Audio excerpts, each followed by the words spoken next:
I'm Assistant Professor Julie Martinez-Hayes.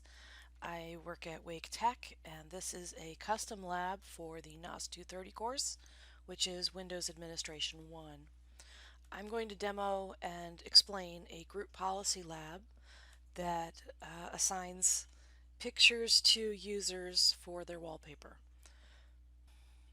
The lab uses the environment of Practice Labs lab number 11.1, but it doesn't use the instructions. You'll follow custom instructions in a Word document that's in Blackboard, and I'll explain them as I go. The basic steps overall of this lab are to create some objects in Active Directory, namely users and organizational units. We'll create a shared folder to make sure all domain users have read access to it, and we'll place two files in this folder that we create with Paint. Then we create group policy objects, GPOs, that assign our Paint masterpieces to various OUs as their desktop wallpaper.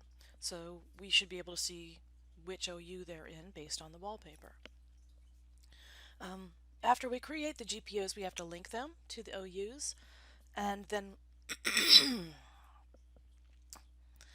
after we create the GPOs, we then link them to the OUs, and when all the policy links are created and set up and we double check our typing, then we power on the Windows 10 VM in the lab environment. I like to set up all the policy and make sure that when the PC is booting up that the policy is set and it's getting fresh policy from the get-go. It saves on errors and just delays when policies are adjusted. Be very careful with your typing because one wrong character will mean that the policy can't find the file it's supposed to use to make the wallpaper. I did this in class, demoing it for my seated class. I had an extra character and one of my policies kept failing. So just double check it. Alright, you just follow along with the lab and pause this video as you need. Thanks. Okay, section 1, here we go. We're going to create some Active Directory objects. So we'll start with the Server Manager on DCO1 and use the Tools menu to get to Active Directory Users and Computers. Step 1 is to create an OU inside the IT OU. So we want them nested. Which right-click, choose New Organizational Unit, and we'll call it IT Bosses.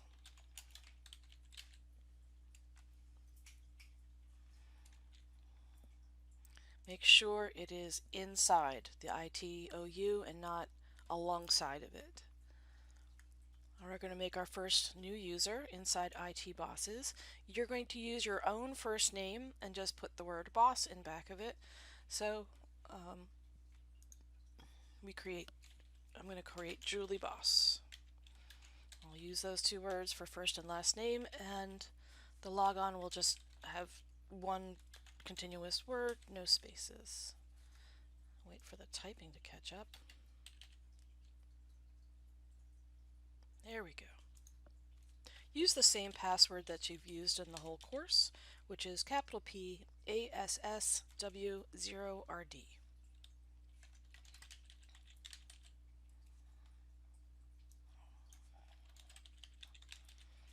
Uncheck the box, please, that says the user must change password at next logon. That's the box that ages the password, and hit next. Finish that user.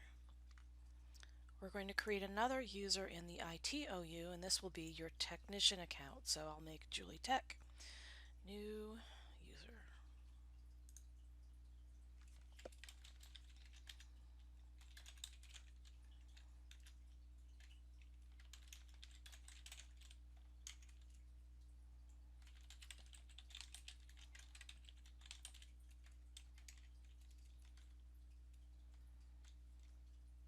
Okay, so at this point we want to make sure that there's a boss, an account named boss inside the boss's OU, and that the boss's OU is inside the IT OU.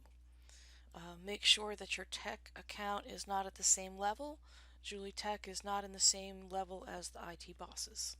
They're separate OUs. Section 2, we have our objects created. So I'll minimize this. We can close the dashboard for now and open File Explorer because we need to make a folder. So right on the C drive, we're going to go ahead and make a folder called Backgrounds. Just remember, if you make this a different name, just be very careful what you name it. You're going to need to use the name later.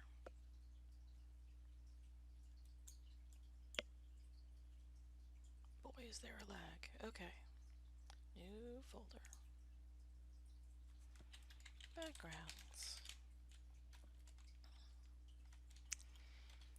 We have to have this folder created because we're going to make 2 pretty pictures and put them in this location.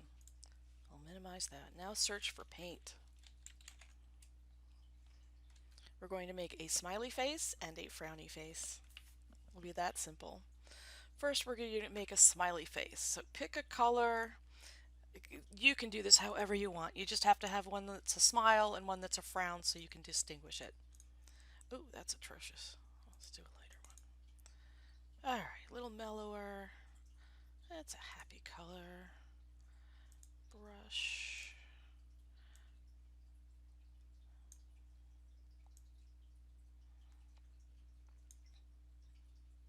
Come on. Boy, there's a lag here.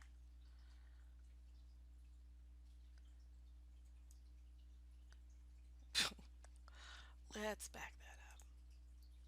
I would not call that a smiley face. I know I don't have to be this fussy, but I'm going to wait until it catches up with my mouse so it doesn't look so psychotic. There. Okay, I'm going to keep that simple. We will save this as on C in backgrounds. I'm calling it smiley. And we're keeping the default file type as PNG. Now create another one and we'll call it frowny. Mine's going to be really mad looking. Oh, that's atrocious. That's okay. It's mad.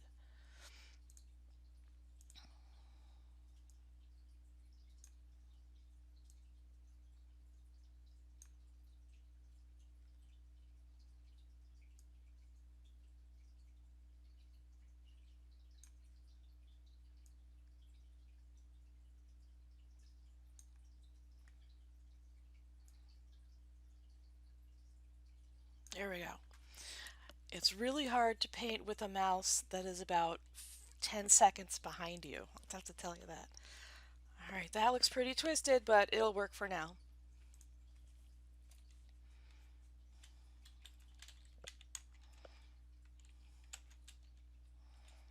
I don't even know how to spell frowny properly because it's not a real word. Alright, so we have our 2 files. We can close Paint and let's double check the file extension by going to our folder, choosing View, and check the box for file extension. We'll just want to make sure that we have the full file name so we know it's typed correctly when we create the policy. So we have objects, we've got our artwork, now it's time for creating group policy. Back in your server manager, you'll need to be in Group Policy Management from the Tools menu. You'll be keeping this open, so once this is open, you can close the server manager. I apologize. I realize I missed a step. There's something we need to do before we create the actual policies themselves, and that is create the share. Let me minimize this and go back to our folder. Not only did we have to turn on extensions, we have to create a share so we can allow users to access this through a UNC path. So from the file, right-click on the folder itself, not the file, the folder. Go to Properties. You want to go to the Sharing tab. I prefer to use Advanced Sharing so I can see more things going on. Check the share name, or check the share box that says Share this folder. That creates the share object itself. And under the share name, just be sure you know what this is. This will come into play later. Remember if you use the word background singular or backgrounds plural, this will matter. By default, everyone has read access. I prefer to use authenticated domain users, so I'm going to actually change this. Domain users, I should have changed that to authenticated domain users, which are actually two separate groups.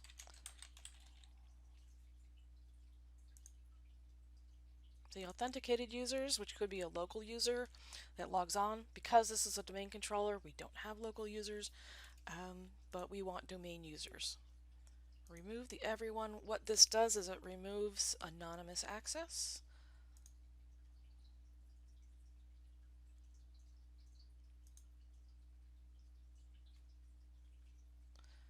And knowing me, this will be a problem and I'll have to put everyone back on for the policy to work.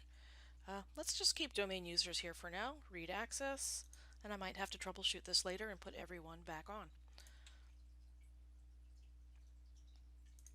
And apply, we create the share. Done.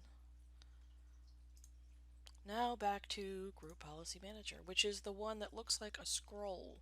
That's the icon. Okay, now we are in Group Policy Management, and I'll show you how to open this properly. It will default to our forest. What we need to do is get to the domain. You might want to slide this partition, this frame divider over a little bit so you can see more. Expand the domain that has practicelabs.com, expand that, and what we want is the folder called Group Policy Objects. Please note that when an object is created, a GPO or Group Policy Object, the file, the object will be created in this container. Even if it's linked, the link will show an icon with a tiny little black arrow in the corner that indicates it's a shortcut. So when you manage a shortcut or delete a shortcut, you're not deleting the object. The object sits in this container called Group Policy Objects. So we are going to create two objects, two GPOs. Okay, so start by right-clicking on Group Policy Objects. We choose New, and we get the policy name. We're going to call one Smiley and one Frowny.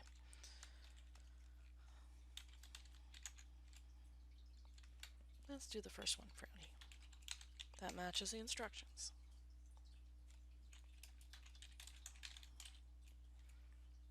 You can call it Frowny Wallpaper, Frowny Background, just so you can clearly identify which one is which. Alright, you've created the object, but it's not doing anything. It has no settings in it. Okay, so it has no effect. We're going to right click and choose Edit. Now this editor is going to pop up a separate window. This separate window has a slightly different name, Group Policy Management Editor. This is a live editor, so if this policy were already linked to a group, to an OU, as soon as you make a change here, and it's going, it's happening. So it still has to synchronize through the domain controllers and policy gets refreshed, but just know that there is no save button with this editor. It's done.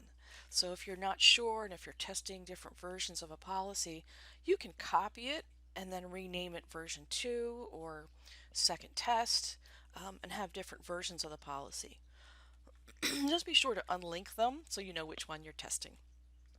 It's standard practice to create an OU called test or IT test that IT departments will use to put their own test accounts, the computer name you're working on, maybe it's a test laptop on the test bench, and put in a test user account and reboot and test with that before users actually get the live policy. You want to see what breaks before they do, right? Alright, so we're in the editor. There are 5,000 separate settings buried in here. And that's just to start with. Notice that it's split into two parts, computer and user. So the user part will follow the user as if they log on to different computers. This could be relevant if because you might move classes. You might log on to one class here and then you'll be at a different campus tomorrow. These settings would come follow with you. The computer configuration does just that. It applies to the computer, and any computers in an OU where the policy is linked would get this setting, regardless of who's logged on. Okay, so we provide the full path. So in section 4, number 6, we provide the path of what you need to set. Because there are so many settings, it's my policy when I write a lab or even in a skills exam that if I tell you to create a policy, I provide the path to the setting. You would do the rest. Hint, hint. All right, so these instructions say the user configuration, policies, admin templates, desktop, desktop.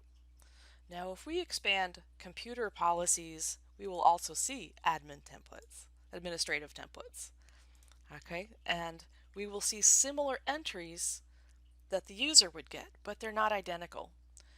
So be careful if you're following instructions, whether you are on the user configuration administrative templates or the computer configuration administrative templates. Alright, so let's just put the computer part away. And we focus on our desktop. Please note there are two folders. It's not the first desktop. You need another one also called desktop. We are looking for a setting called desktop wallpaper. It has a description on the left after you select it. If you need to save a little real estate on your screen, use the standard tab to just tighten up the view a little bit, and you can double click the setting itself. This view also shows which ones are enabled, configured, disabled, etc. Let's double click on wallpaper and we'll set things up. Alright, first thing we do is we enable it, so that's basically turning on the setting. And we're going to make sure that my lab provides all of the fields needed. It's fairly simple. It's going to just point to the file in question, but we're going to use the share. If these Paint PNG files, if Smiley and Frowny files were on the base image and all computers had that image, we could use a local path. We could say c:/backgrounds frowny.png, but they're not there, so we have to point them over to the share. So when this policy loads, it has to copy the file from the share down to the client and then display it as wallpaper. So that takes a little bit longer when the user logs on, at least for the first time. Below the field called wallpaper name, it gives you examples of how to type the path. This is especially useful for folks who sometimes use the backslash or forward slash pointing the wrong direction. When we're using Linux, when we're using different programming languages, sometimes we just get them mixed up. So this is a nice reminder of the format. And you don't type the word server. This is to say your server name goes first, then there would be a share name, then the file name. Okay, so our server name, labdco1, our share name, backgrounds with an S, and Frowny has a W in it, F-R-O-W. See, it's easy to mess this up. Frowny.png. If I had typed JPEG instead of PNG, the whole thing would fail. The policy would be there, but it wouldn't be able to find a file, so it would still fail. And you can choose how you want this to be. Let's just fit the whole thing. If you're not sure what the file name is, if you just want to double check, you can open File Explorer. Oops, that was users and computers. File Explorer is over here. Frowny has no E on it. Okay. Just double checking. You should be able to type this UNC path with the server/share/file into either a run command or in File Explorer itself at the top of a File Explorer window where there's a path and you see all the folders and subfolder names. You can start that with //server name/share name/file name and put that full UNC path right in the File Explorer, and that'll go. That should go. All users have access to that. So if you want to test if this works at all, this part, you can open the client or open a similar client and type this in and says, well, let's just check. Does this user have access to the share? Yes or no. Does it see this file? Yes or no. And we could find out that there might be a typo. You just have to think of how am I going to test whether this works or not. And that UNC path is a big hint. We're not going to, oops, I lost my editor. Here we go. On the editor window, we want to hit apply, which is in the lower right. There we go. We hit apply first and then OK. Now that policy has some settings. We're still in the editor window, so we close our editor, and the frowny background GPO now is actually doing something useful. How do we tell? We can go to the settings tab of the policy. We can expand all, or we can just go down to expand the user part. Under general, I tend to hide. I'm really more interested in the user configuration part that goes to administrative templates, desktop, wallpaper. And it will display the full settings, the server path, whether it's centered or stretched, whatever setting it is, we have it set to fit. And this way it proves what is it that your policy is trying to do. This settings tab tells all the good info. So if you're asked to say, show me what your policy is named and what it does, this window right here that includes the GPO name at the top and all the settings with the user settings that pertain to this policy are expanded so that I can see the settings. That's the snip right there. Okay, we have one policy. Now we need to make another one. Another policy. We're going to call this smiley background. You're going to follow the same steps, so you can either watch me or just jump back up to steps 6 through 9 of this section and redo it. So smiley background. We're going to right click to edit. User policies, administrative templates, desktop, wallpaper. We turn it on, say enabled. We point to our smiley file, which is plabdco1 /. It starts with 2 backslashes, so //plabdco1 /backgrounds with an S /smiley EYPNG. And maybe we want to tile this. Now that'll hurt my head. Let's just set it to fill as well. Fit it as best we can. We'd have to slide this window up a little bit. We get to the apply button and it disconnected. I didn't do anything that would disconnect our remote session, so I would say this is a problem with Practice Labs at their end. Sorry, Practice Labs, this is on you. We hit apply and OK. We close the editor and double check. If we had a window open and we've made changes, be sure to refresh it so we see the latest information. So the smiley Settings tab, administrative desktop, let's see, desktop wallpapers enabled. It points to smiley. I didn't put extra slashes there. And it's set to span. Close enough. So we have two policies here. Okay, now our next section will be to link them, but normally it would be to link them. However, because Practice Labs has so many policies that dictate what the user environment looks like, to save you a little bit of hassle, I'm going to do a policy that puts PowerShell as a shortcut on the desktop, because once we do it at some later tests, we actually lose all the menu. So I'll show you what this is, but we're going to make one more policy, and it's for a desktop shortcut that goes to the PowerShell executable. So one more policy. We're going to call it PowerShell. You could call it PowerShell shortcut, either way. We're going to edit. And the path here is user configuration preferences, Windows settings, shortcuts. Now you can make a shortcut for a URL, you can make a shortcut for an app.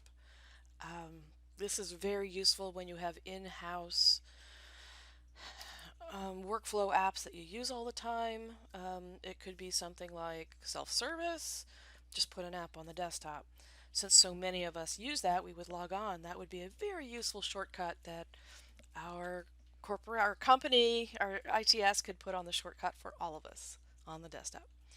Now you get this odd box with 3 windows here. This big white box on the right side. Just right click in the middle of the empty space and we're going to say new shortcut. The default is update, so if someone has removed it, it would update and recreate it. The name, we're just going to call it PowerShell. Now this will be the name that shows up as the label of the shortcut. So you could just call it PS. You can name this what you like. The target type is file system object. Because we're going to an executable, we're going to make it that, but you could change this to a URL if you're going to an outside site. So the location, we have to specify where we put the shortcut. We could have it on the start menu, there's startup, lots of different options. We're going to put this on the test desktop. The target path is the full path from the C: onward all the way to the executable. And most of the places that you're used to clicking on to get to it, such as the start menu or searching for it, you're actually getting a shortcut. You're not getting the true executable file. So here's the full path. It'll be C/Windows. Okay, C:/Windows. Let me be proper about it. System32. What did I type? It didn't feel right. There we go. Windows PowerShell. And then another /v1.0/PowerShell.exe. Okay, the full path is in the lab. You can just keep the arguments empty. We're going to not have any switches apply to this script or anything. Keep it as a normal window size. We're going to resize it and make it smaller. The icon path, if you go a little bit further down at the bottom section, you have an icon path. This is kind of goofy, but you can choose what icon it shows up. And these are antique. They're any icon pretty much ever developed since Windows 3.1 is probably in here. There are some really interesting looking fax machine icons that just, honestly, these things just make me giggle. We could have a tree. You could just play with this because you look at it and say, what were they thinking? Some look a little more modern, more new. The cabled mouse, not a fan. The fax machine has 3 different versions. One that's empty, one with a green check, and one that has a green check with a little piece of paper coming out. So very odd. There are some floppy disks that look like 5¼ inch. I mean, they're pretty old. I'm just going to pick an, looks like an external CD-ROM or maybe an external, God, it almost looks like a zip disk. Here's an old-fashioned iPod with cabled earbuds. So these date themselves. Have some fun with that. Pick whatever you want. When you're done setting up your policy for your shortcut, hit apply, hit OK. It's done. Now close your editor window, the Group Policy Management Editor, and you can refresh the PowerShell GPO if you want to see the settings.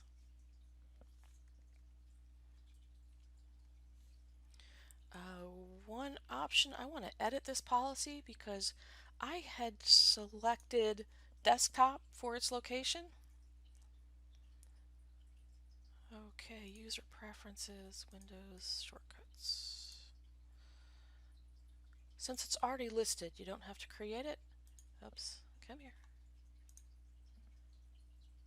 Trying to right click and my mouse moved. Come on. There we go. For the location, you have not only the user who is currently logging on and getting the policy, you also can put it in the all users area. So all users have a desktop and folder and public and some other options. So by putting it on all users desktop, that means that a user that might not be getting this policy should be able to see it.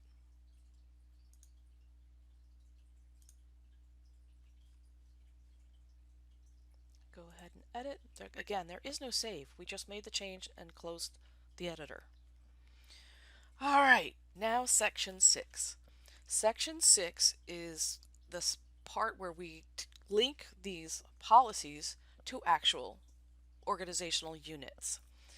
You might notice that there are organizational units visible in the Group Policy Manager. I'm not sure why they call it Group Policy. They should call it OU Policy. It's easier to link there. You can create brand new OUs inside your Group Policy Manager. For example, if inside Finance, we could right click and say New Organizational Unit. I'm sorry. New Organizational Unit. So we can make one right here. We can't put users in it. We can't move any other objects. But maybe Finance has their own IT people. There. So there it is. We're not going to be using that for this lab. I just wanted to show you that OUs can be created here. All right, the links. So there are 3 ways that people generally make links. You can drag and drop. You can right click on the OU. And you can create it right at the OU level. Again, that would still be a link, and the policy would be here. So let's show one. Right click the domain. The domain is listed here, practicelabs.com. And we're going to right click it and say link an existing GPO. It's the second option down. Link an existing GPO. And the whole domain is smiley. So they get the smiley. You can tell because there's a shortcut listed underneath it. And if you select Practice Labs and choose the second tab over on the right that says Linked Group Policy Objects, it shows you not only which policies are linked, but in what order they would be applied. So which one first? Second? Okay, what's the order of precedence here? Okay, so right-clicking on the OU is one way. Which one did I drag and drop here? Oh, for IT bosses, I also just right-clicked it, link existing GPO. We're making the bosses frowny, which is kind of odd because my boss is great and he smiles. So this does not apply to my boss. Sorry, John. The bosses, maybe the IT bosses are frowny, but not the cloud infrastructure boss. And the other way to link it is to drag and drop. We're going to drag and drop the PowerShell one, PowerShell, and you just drag it and let go when the ITOU is highlighted. It will prompt you and say, do you want to link the GPO that you've selected? Ask for confirmation, and you can see it listed there.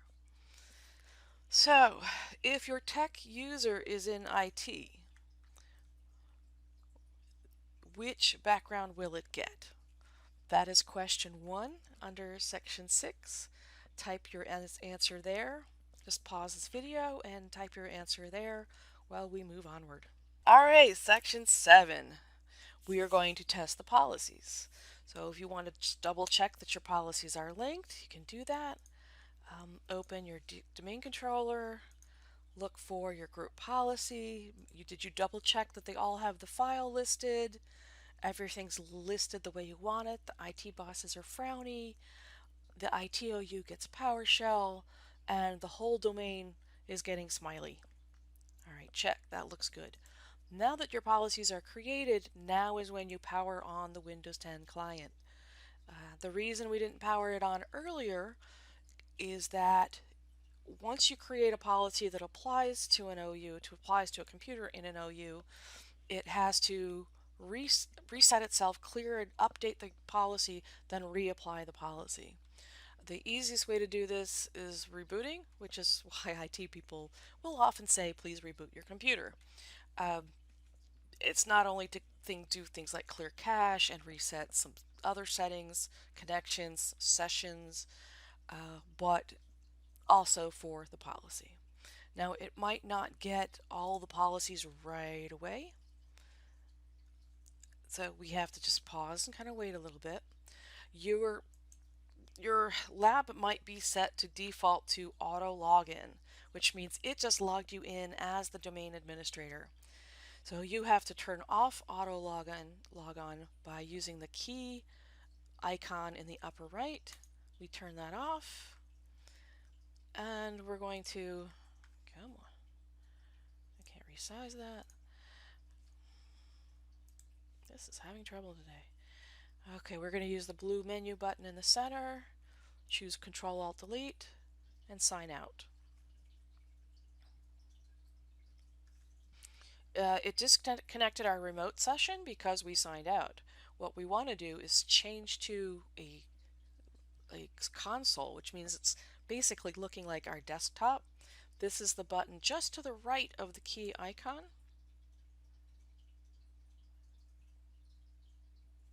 So it was connected. It just wasn't logged on as anyone, so it didn't have a remote session. Part of a remote session is trying to figure out if that user even has access to remote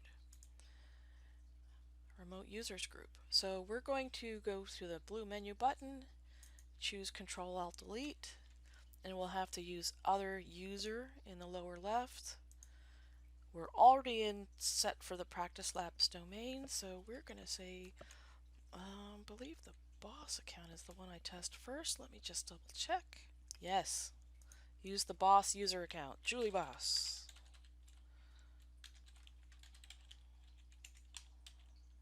Now this account has never logged on to this workstation, so the profile has to be created, so there'll be a little bit of a lag. You can pause the video here. Or you can listen to my dog snore. Either way, that's good.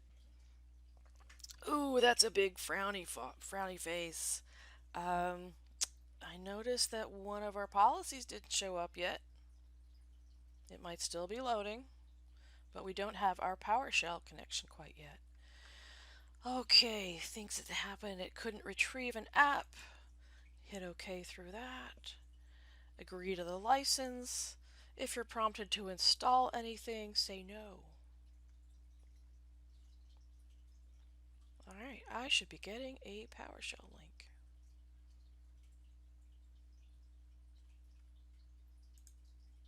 Notice that we don't have a menu bar down here.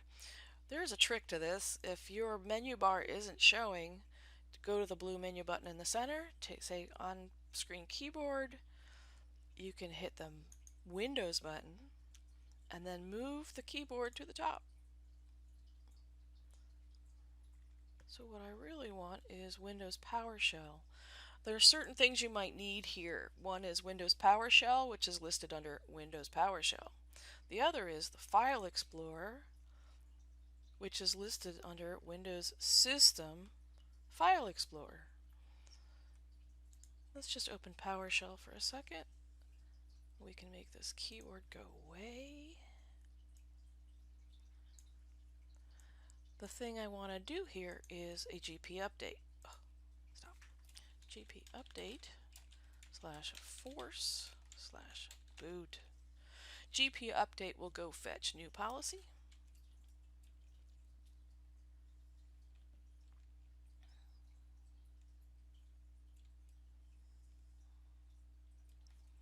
The other tool we can use to see if it's getting a policy is the GP result. And usually I do a /v for verbose. And the other thing I usually do is I output it to a file. And you would just say the output, that's the greater than. Hello, it looks like it's still trying to load policy. It's flickering a little bit. GP result /v. This will be a whole lot.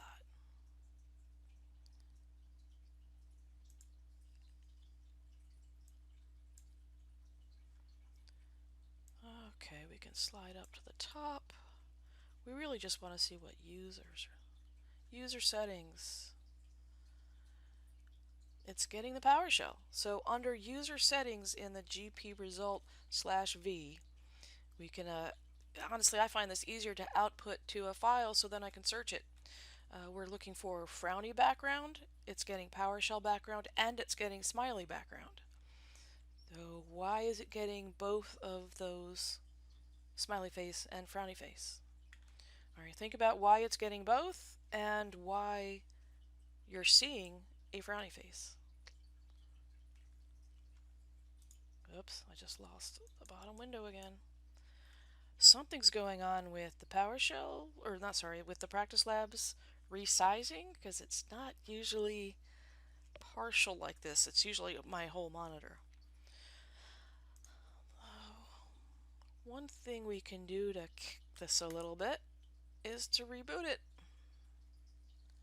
If you go to the Control-Alt-Delete menu, you have power options in the lower right. Choose Restart.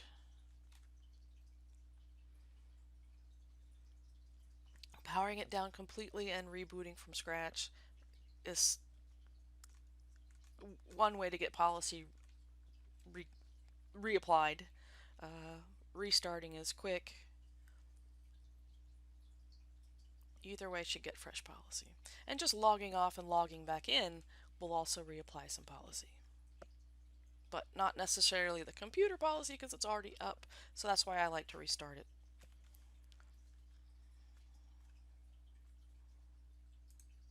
I'm going to log in as the boss again just to see if I get the PowerShell link.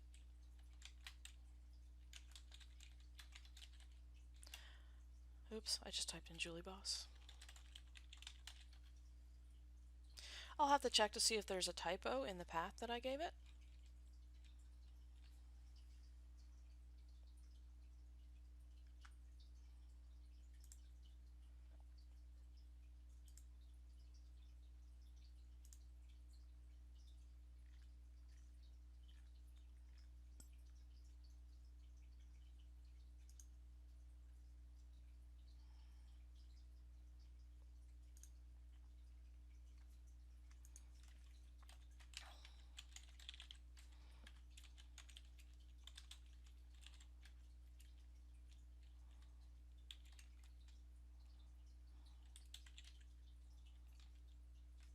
What's after System 32? Just Windows PowerShell, right? Yeah, Windows PowerShell. V1.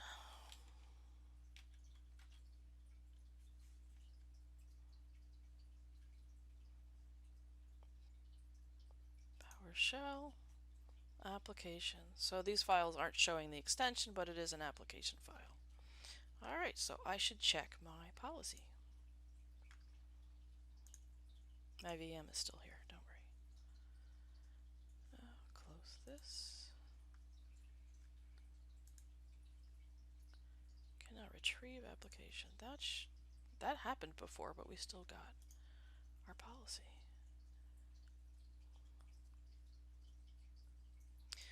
Well, all users, maybe somehow the user didn't get the all users. We can also make this just put it directly on users, even though the public version of all users desktop should still work.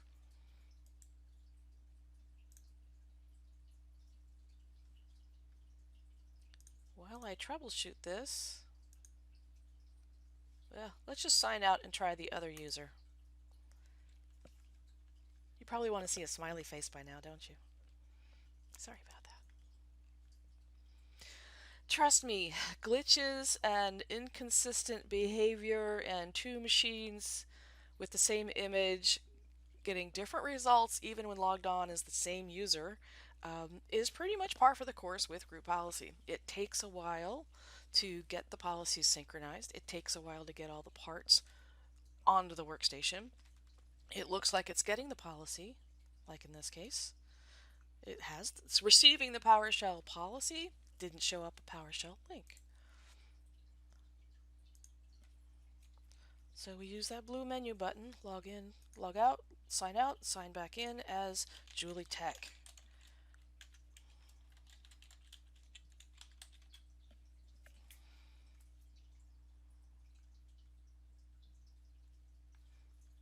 You can pause this. Actually, while this is loading, let's go check the server. So I want to see DC01. I want to check the PowerShell. Let's go to the editor.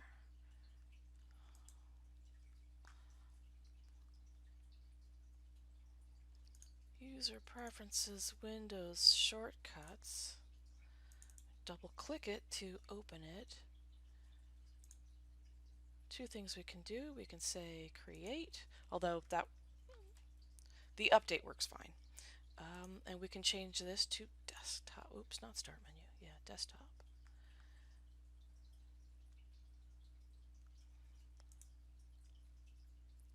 And maybe that icon isn't there. If that icon is not there on the client, then this might have a problem, or it'll try to copy it down from the server. But I really want to just clear that factor out. Just eliminate factors. Hit apply. Okay.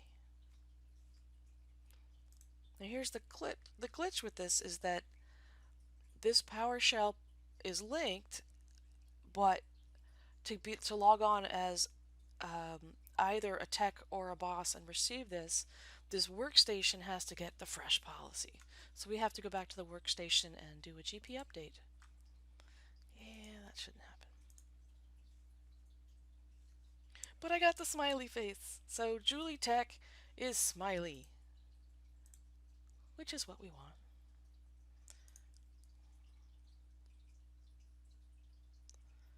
We're going to restart.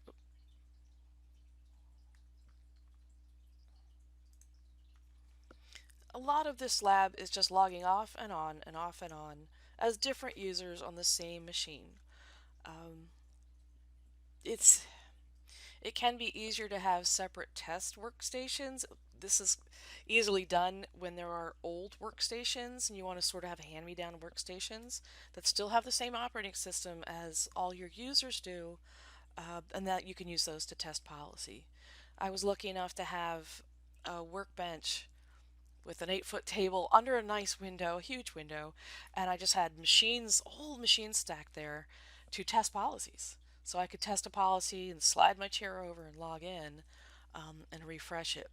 And the time it took to slide my chair over to the bench and log in again, unfortunately, is not the amount of time it takes for the new policy to get to the computer. So it takes a little bit of patience. I'm not known for my patience, so we just have to give it a try here. PowerShell there. Okay, let's go check the user. PlabWin10.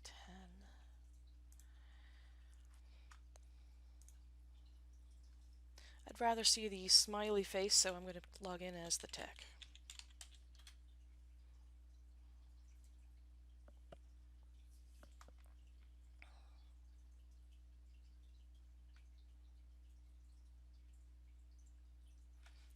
forgot to check my typing in the policy. Oops, not that window. Browser window. DCO1. Again, edit. The one thing I went to go check for, I didn't do. Okay, what I'm checking for in this policy, again, now that I'm back in it, oops, preferences, is the path that I typed to get to the executable. I want to make sure I didn't do two backslashes. C, Windows, Sista. There we go. I forgot an M. System. That's the life of PowerShell. So system and one typo caused all this headache. I'm sorry, and made this video too long. Now that we've applied it, we can go to the client, say GP update, and we should sit there and see the shortcut appear. We close the editor, go back to our workstation. Happy.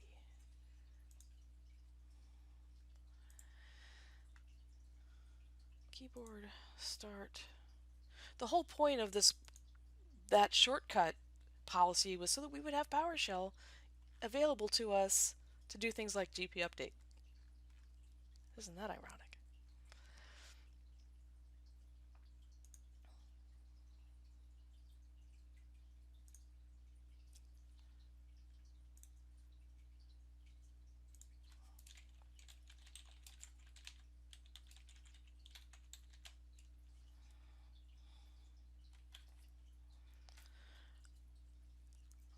The other reason we have PowerShell here is so you can prove what user you are currently logged in as. Sorry for the bad grammar. There it is! Looky there, it found it. Because my path was okay. Now what we're going to try to do here is take this PowerShell window and make it very small so it just has enough to show the prompt. I'll even do a clear screen, because then you can see that the prompt has C users / Julie Tech. It knows what user I'm currently as. And if you slide that up towards the VM name, you can get the smiley, the PowerShell link, the VM name of PLAB Win10, and the fact that I'm logged in as Julie Tech. That's the snip that proves this policy worked, that all these policies worked. So pause and take that snip.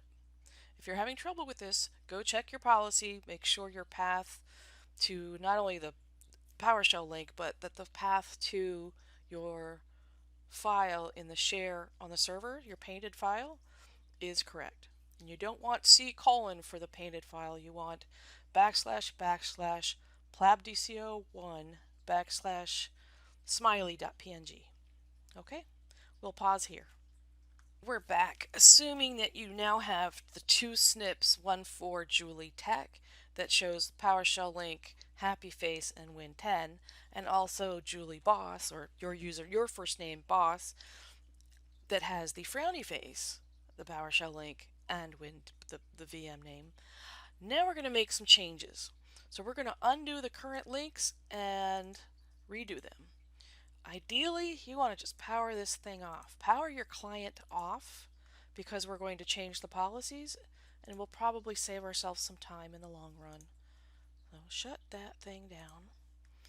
And we're going to delete the policies that we added. So smiley.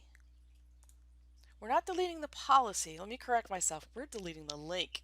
So the links that are on the OUs, or this one that's on the domain, right-click on the link and delete that. You'll see a warning that says you're not actually deleting the GPO itself.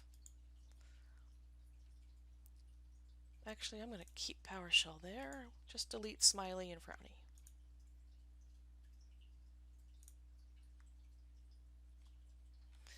We're going to play with something called inheritance. Inheritance is the word for the trickle-down effect that group policy has over the policy on the domain, trickles to the OUs inside of it, and the OUs inside the sub-OUs, etc. Just like folder permissions trickle down. This works quite similarly. All right, the new test. We're going to put smiley on the domain level, then we're going to say, we're going to pretend here that the IT staff are very grumpy and they're way overdue for some raises. Well, we're all overdue for raises. So we're going to put the smiley, let's put that back on the domain. Link the domain to smiley. Smiley. And we're going to, at the IT level, block inheritance. Okay, so the IT folks, see, they're rebelling. They're going to block all the domain policy. They want frowny. They're grumpy. This has no link to any reality of any potentially happy or unhappy staff at Wake Tech. I have no idea. But we're just doing this to show blocked inheritance. So what inheritance does is it stops all the trickle-down effect, which also means some of the good policies that we needed to be able to remote in aren't going to work. We have to use the console session. The IT bosses, however, are trying to ensure the world that everything is happy, so we're going to re-link the smiley policy back to them. Okay? Does that make sense? The domain is happy, IT are frowny, and the bosses are happy. Now we're going to power on the Windows client and see what happens. So there are some questions here. What background will your tech account receive and why? And the big question is, how do you know for sure that it won't get the smiley background? And one issue is, that on the domain, it'll show these links. Are they enforced? Yes. I'm sorry, are they enforced? No. They're not enforced, so something can override it. Are they enabled? Yes. On the ITOU, what links is it getting? It has these two links, and there's one tab next to the links, the GPOs, and that shows inheritance. The nice thing about this inheritance tab, it shows what policies come from what level. In the case of the ITOU, it's only going to get policies at the ITOU because it blocked inheritance. If you go one level up to this APAC OU, group inheritance shows that both policies it has are actually coming from the domain level. Okay. So you can, as things get more complicated, you can see where a policy is coming from, and you can relink it back. So the IT bosses should get 3 policies. It's receiving 3 policies. One is the first one it's going to add, actually. The order of precedence means this one was added most recently and this one won. So if you have 2 conflicting policies, the one that is added most recently wins, in a nutshell. So first, it's actually getting the frowny policy. That's coming from the layer above it, which is IT. Then it's getting the PowerShell policy, again from IT, and then it gets the explicitly applied policy. It's applied just to its OU directly. It's not trickling from anywhere. Smiley, and that would overwrite the wallpaper, because wallpaper is in both of those settings, both of these policies. All right. We have Win10 powered up. We cannot remote into it because we blocked our remote group stuff from the domain. Blocked inheritance really can mess things up, let me assure you.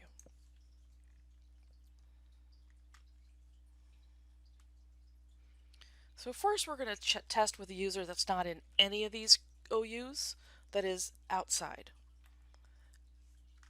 Yes, I know. Domain issue. Oh, the domain membership is a problem. Okay. I'm going to have to unblock inheritance for this to work.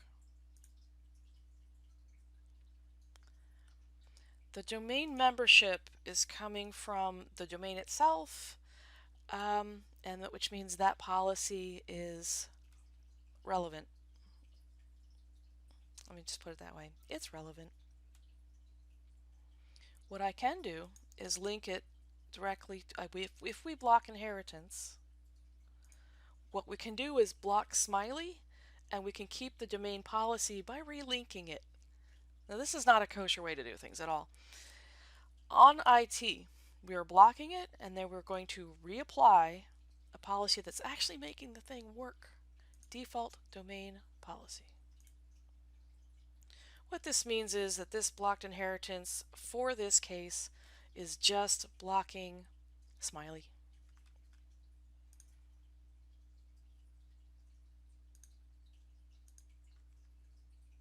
And I'm going to... Oh, it's rebooting. No.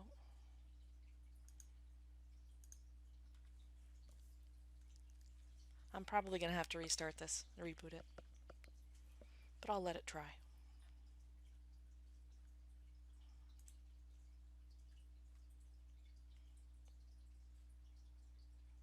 Yep, we're going to have to power cycle. Let's just try a reboot.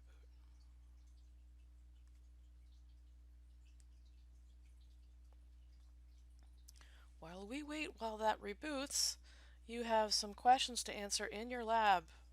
I'll put them up here. What do you expect Emily Hayes to receive? No, Emily is not in the IT group, but she's in the EMEA OU in a sub OU called Help Desk. Okay, that's where the user is. So what would you expect the user to receive? Let's see if we can log in as Emily Hayes. And yes, I picked the name because the last name was Hayes.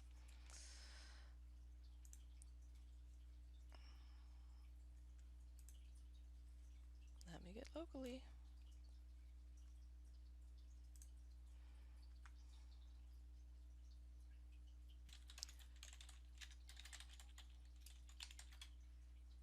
Sorry this video is going long, but I'm going to crop it way down. Okay, this is Emily. You don't know that because there's no username listed. If you need proof, again, go to PowerShell and you can open the PowerShell info. The PowerShell policy is not linked here. We just have to, well, you could trust me, but you're better off actually getting proof. Come on, Windows, PowerShell, PowerShell.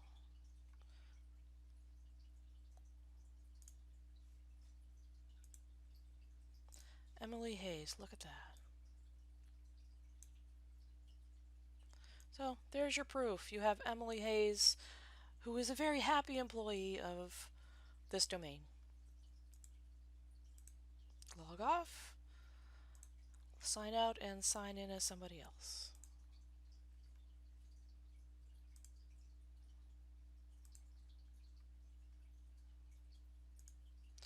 We have another user who's an APAC.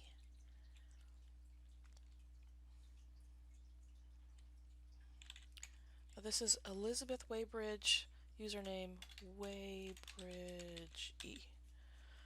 Which, okay, that should bother a lot of us with a little OCD because that's not a consistent naming convention for usernames. You want it to be consistent. Okay, we have Elizabeth. For time's sake, let's just speed this up and test it as another user real quick.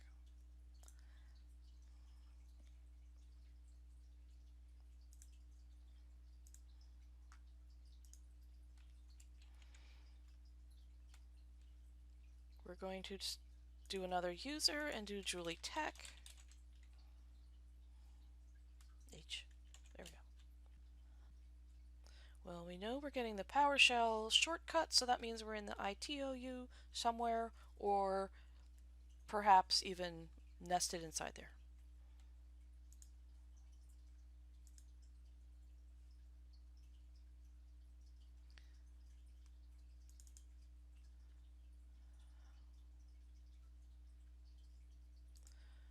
Julie Tech desktop. So because we moved where the PowerShell icon is. Hello, come here. Oh, I did not mean to minimize the whole server. You get it. It's the frowny face, so we know it's in the ITOU somewhere, and the PowerShell says C users Julie Tech desktop. So that's where this is, and that's where your prompt is. And we can log off here, switch users to Julie Boss. Log in as your boss account.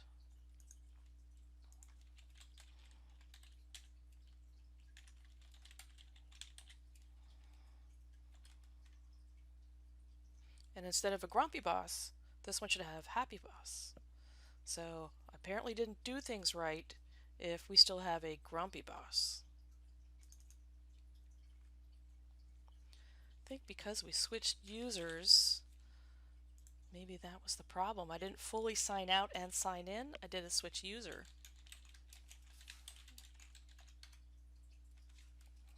So let me try that. Let me sign out, sign back in, and we should have more accurate info, especially now that I've updated the policy. Oh, we did. We got it. We have cancel. We have a happy boss. Look at that. Just a GP update, and we get the other, the smiley face, and everything is good. Okay, so you have a few questions at the end. While you have this policy created, you could upload your lab and go on with your merry life. Just make sure all the snips are there. You can recreate the snips if you like. But go tinker with applying a policy to just a particular user inside of an OU. For example, we have, let's turn off the blocked inheritance. We have several users inside the ITOU. So what if we want a policy to apply to only Julie and not the others? Or only the tech account, but not everybody else. Okay? We can, let's delete some of this. So if this frowny background were only to apply to that particular person, we have an area of security filtering. Now if we make this change, it's going to apply everywhere else that this policy might be used. So if it's used in another campus and another department, we just mess things up for them. So we would want to copy the policy and rename it IT Frowny. So be careful of changes that you make. We're going to add Julie Tech.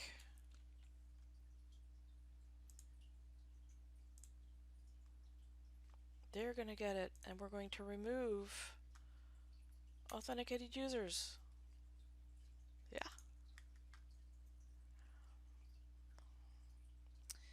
Yes.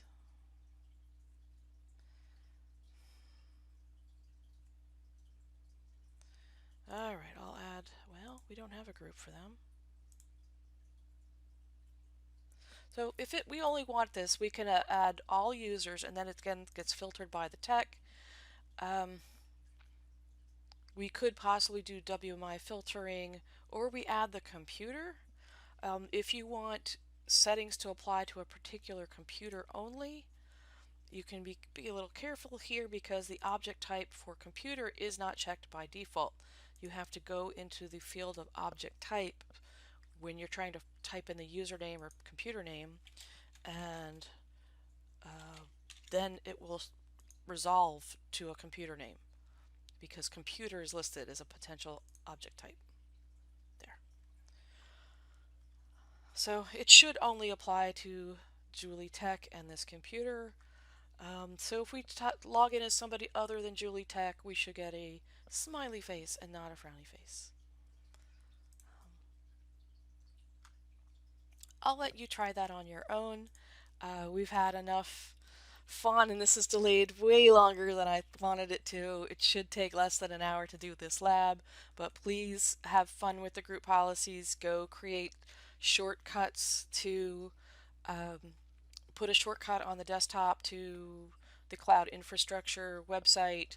You can change the browsers, change the default settings in Edge so that when it opens, you would get my.waketech.edu every time.